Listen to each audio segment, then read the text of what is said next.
अच्छा जी, अस्सलाम वालेकुम एवरीबडी। बहुत मेहरबानी आपकी तशरीफ़ आवरी की। आज अडयाला में हमारी वकला की टीम की खान साहब से मुलाकात हुई है। सलमान अकरम राजा साहब थे, इंतज़ार पंजोता साहब थे, उसमें शुआइब शाहीन साहब थे और नईम पंजोता साहब थे। एज़ यूजुअल जब वो बात करते हैं खान साहब तो बहुत फ्रैंकली और बहुत ब्लंटली बात करती हैं। आज की गुफ्तगू भी उनकी वकला के साथ कुछ इसी किस्म की थी। और if I am right to state this, Salman साहब कि उन्होंने कहा था कि आप इसको शेयर करें, तो it's over to you Salman साहब। जी बहुत शुक्रिया जी शुक्रिया। बिस्मिल्लाहिर्रहमानिर्रहीम। जैसा कि रऊफ़ साहब ने कहा, आज हमारी इमरान ख़ान साहब से अडयाला जेल में तफसीली मुलाकात हुई और इमरान ख़ान साहब बहुत पुरज़म नज़र आए।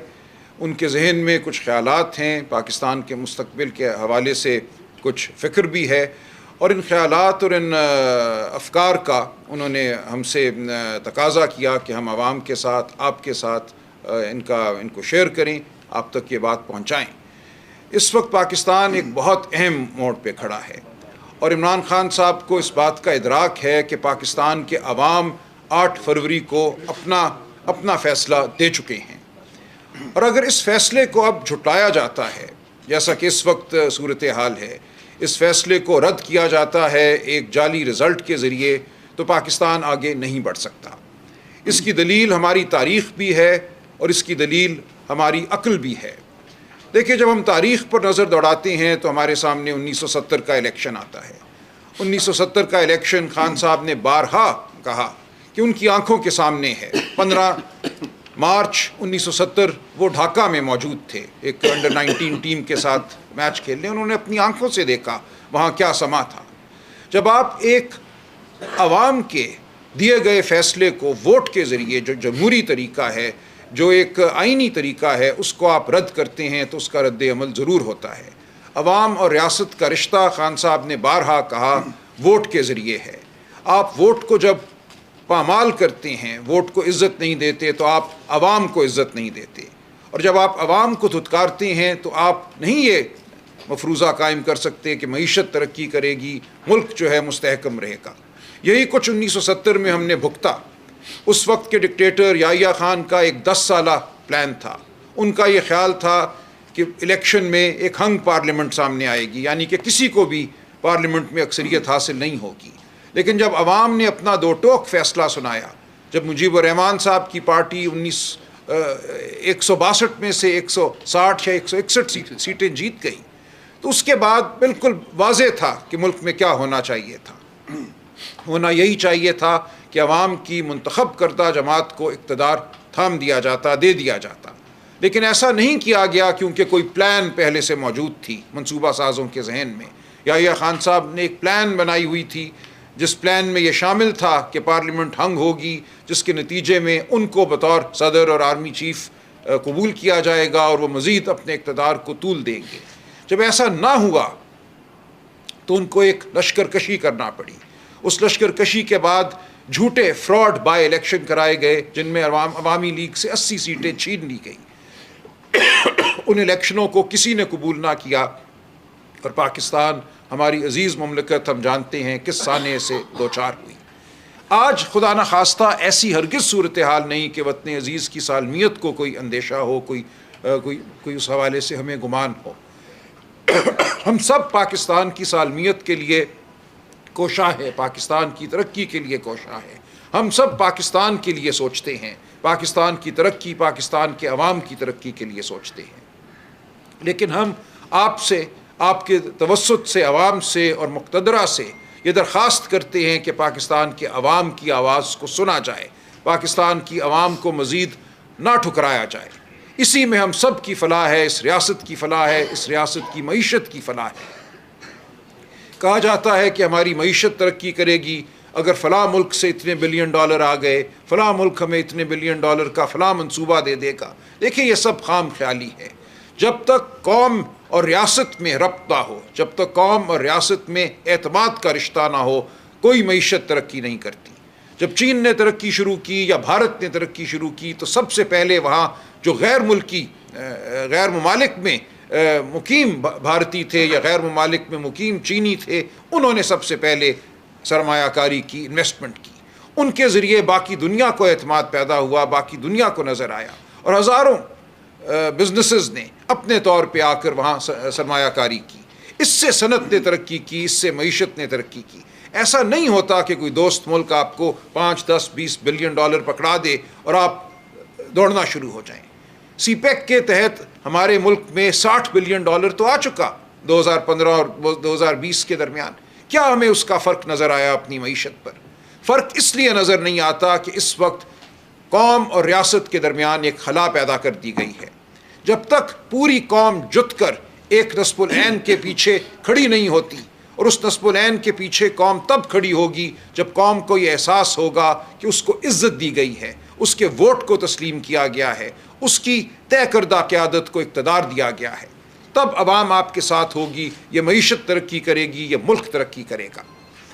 खान साहब ने बार बार ये कहा कि आपको हमीदुर रहमान कमीशन रिपोर्ट याद दिलाऊं कि हमीदुर रहमान कमीशन रिपोर्ट में क्या कुछ लिखा है। पाकिस्तान के हर शख्स को, हर शहरी को मैं समझता हूँ वो रिपोर्ट पढ़नी चाहिए। इमरान खान साहब का भी ये तकाजा है। हमें तारीख़ से सीखना है। जो गलतियाँ हम कर चुके 1970 में, 1971 में, उन गलतियों को हमें नहीं दोहराना। लेकिन बदकिस्मती से यह नज़र आता है कि आज फिर हम उन गलतियों को दोहराने चले हैं, आज फिर हम आवाम को धुतकारने चले हैं। ऐसा हरगिज़ ना कीजिए। उस वक्त भी एक प्लान थी, गालिबन उसका नाम भी लंदन प्लान था।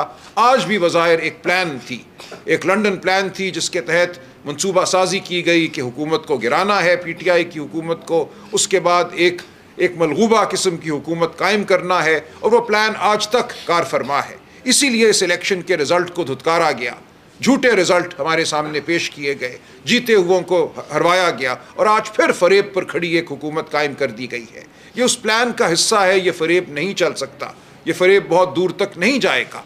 प्लान अगर ये थी कि शरीफ ख़ानदान के लोगों को लाकर इस मुल्क पर हुकूमत देनी है, मुसल्लत करना है, तो हमें वो होता नज़र आ रहा है। लेकिन आप देखिए इस प्लान को अमली जामा पहनाने के लिए आपको क्या कुछ करना पड़ा। मैं आपको वापस लेकर जाता हूँ 25 मई 2022 की जानिब, जब एक लॉन्ग मार्च हुई। उससे पहले के 3-4 दिन बहुत अहम हैं। इमरान खान साहब ने कहा कौम को याद दिलाया जाए कि 20 मई को उन्होंने कहा था मैं लॉन्ग मार्च का ऐलान करूँगा, लेकिन 20 मई को उन्होंने नहीं किया, उस ऐलान को मौखर किया, इसी उम्मीद में कि जो मनसूबा साज हैं, जो मुक़तदरा है, वो उनसे बात करेगी और जो कुछ हुआ, जो कुछ किया गया उनके इक़्तिदार को गिराने के लिए, उसकी तलाफ़ी करेगी। लेकिन ऐसा ना हुआ। 22 मई को उन्होंने मार्च का ऐलान किया और फिर उसके बाद मुल्तान में जलसा करने के बाद वो सीधे पेशावर चले गए। उनका इरादा इस्लामाबाद आने का था और उसी शाम इस्लामाबाद बनी गाला में उनके घर पे धावा बोला गया, वो मौजूद नहीं थे। लिहाजा ऐसा नहीं है कि उनके किसी अमल की वजह से कोई चीज़ बदली। कहा यह जाता है कि 25 मई को इलेक्शन का ऐलान होना था और उनके किसी अमल की वजह से 25 मई 2022 को इलेक्शन का ऐलान ना हो सका। ये बिल्कुल गलत है। खान साहब ने बारहा ये कहा कि एक प्लान थी, उस प्लान में उनको बाहर रखना बिल्कुल उस प्लान का मकसद था। ये हो ही नहीं सकता कि 25 मई को इलेक्शन का ऐलान कर दिया जाता, क्योंकि उस वक्त भी जो आवाम की राय थी हर एक के सामने थी। इसी तरह 9 मई 2023 का दिन है। 9 मई 2023 के हवाले से ये कहा जाता है कि एक भगदड़ मची, एक एजिटेशन हुई, जिसके नतीजे में रियासत को रद्द अमल दिखाना पड़ा। खान साहब कहते हैं कि जुडिशल इंक्वायरी क्यों नहीं होती, हम उसका तकाजा कर रहे हैं। क्यों 9 मई 2023 को एक नहीं 5 मकामात पर CCTV कैमरे जो थे वो जामिद हो गए, उन्होंने काम करना छोड़ दिया। वो कहते हैं जिन्होंने उन कैमरों को जामिद किया उनसे पूछो कि 9 मई की प्लान क्या थी। हम कहते हैं अगर हमारे लोग थे तो उनकी शफाफ ट्रायल की जाए, उनको सज़ा दी जाए। लेकिन ये कैसे मुमकिन हुआ कि 10 मई को आपने हज़ारों लोगों को पूरे पाकिस्तान में गिरफ्तार कर लिया। 10 मई को आपके पास लिस्टें पहले से मौजूद थी। उन लिस्टों पे अमल करते हुए आपने गली गली, कूचा कूचा, गांव गांव जाकर लोगों को उठाया, मारा पीटा, घरों में आप दाखिल हुए। ये नहीं हो सकता 9 मई के रद्द अमल के तौर पे। एक प्लान मौजूद थी और हम तकाजा करते हैं जुडिशल कमीशन का, जो इस प्लान के हवाले से जो हमारा नज़रिया है उसकी तहकीक करे। जो नुक्ता नज़र हम पेश कर रहे हैं उसकी तहकीक हो, देखा जाए कि 9 मई को क्या हुआ। हमने हरगिज़ कौमी इदारों पर हमला नहीं किया। हम हरगिज़ किसी कौमी इदारे की तज़हीक के मुर्तकिब ना हुए हैं, ना आइंदा कभी होंगे। हम पाकिस्तानी हैं, पाकिस्तान से मुहिब वतन हैं, पाकिस्तान की फ़ौज को हम एक मजबूत फ़ौज देखना चाहते हैं जो हमारी सरहदों की हिफाजत करे। हम हरगिज़ नहीं चाहते कि पाकिस्तान का कोई इदारा किसी भी हवाले से कमज़ोर हो या उसकी आवाम की नज़र में तज़हीक हो।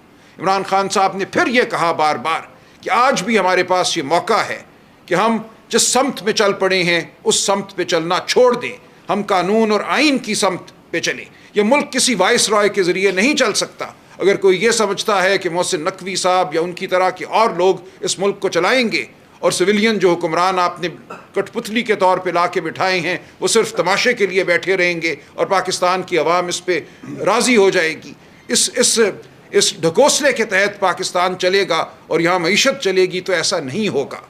ये वाइस रॉय का दौर नहीं रहा। अब आवाम कान रखती है, ज़ुबान रखती है, आँख रखती है, वो सब कुछ समझती है। पाकिस्तान की आवाम को धुतकारना छोड़ दीजिए, पाकिस्तान की आवाम से मुकालमा कीजिए, पाकिस्तान की आवाम के जो मुंतखब नुमाइंदे हैं उनसे मुकालमा कीजिए। हम सब मिलकर पाकिस्तान की खुशहाली, पाकिस्तान की तरक्की के लिए एक रोल अदा करेंगे। हमें मत धुतकारिए। हम यहाँ मौजूद हैं पाकिस्तान के मुहिब वतन शहरियों की सूरत। हम पाकिस्तान के अवाम को अपने साथ लेकर चलना चाहते हैं, पाकिस्तान के तमाम इदारों को हम साथ लेकर चलना चाहते हैं। इसी में पाकिस्तान की फलाह है।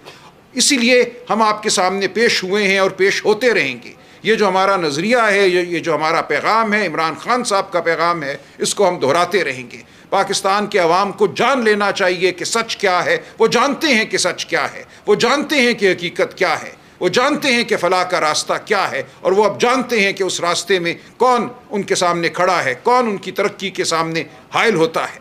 वो लोग जो ये समझते हैं कि एक डिक्टेटर, एक नीम मार्शल लॉ किस्म की हुकूमत पाकिस्तान के अवाम को कबूल होगी, एक धमकी और धौंस पर कायम निज़ाम पाकिस्तान के अवाम को कबूल होगा, तो ये उनकी खाम ख्याली है। ये पाकिस्तान को तरक्की की जानिब ले जाने का मंसूबा हरगिज़ नहीं है। ये किसी के ज़ाती इक़्तिदार या ताकत को दवाम देने का मंसूबा तो हो सकता है, लेकिन यह पाकिस्तान की फलाह का मंसूबा नहीं है। इसलिए हम बार बार पेश होते रहेंगे। आप हमें डराएं, आप हमें धमकाएं, आप हमें उठा लें। मुझे आप उठा लेंगे तो कल कोई और यहाँ बैठा होगा और यही गुफ्तगू करेगा। हम पाकिस्तान के अवाम और आपके ज़मीर को झंझोड़ते रहेंगे। खुदा के लिए आइन और कानून का रास्ता अपनाइए, खुदा के लिए सच्चाई का रास्ता अपनाइए। पाकिस्तान के अवाम को मत धुतकारिए। आप, हम, पाकिस्तान के अवाम सब एक हैं। हम मुक़्तदरा को साथ लेकर चलेंगे, हम अवाम को साथ लेकर चलेंगे, क्योंकि अवाम हमसे हैं, हम अवाम में से हैं। बहुत शुक्रिया।